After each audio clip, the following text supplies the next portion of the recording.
Guys, aanin muna tayo ng ampalaya. Let's go. Siyempre, dala ko pa yung bag ko. Mamaganda muna tayo. Come on, come on. Ito nga pala yung tanim kong ampalaya dito.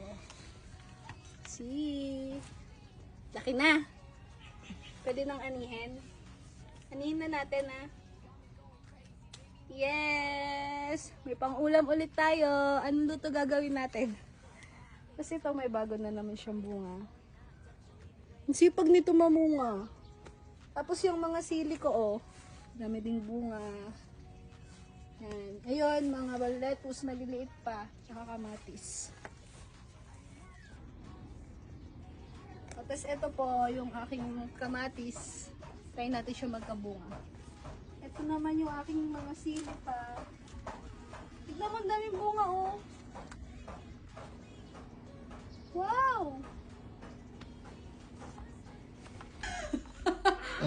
What is this? Ampalaya. Ampalaya. Saan niya kinuha ni Mami? Sa garden. Ampalaya.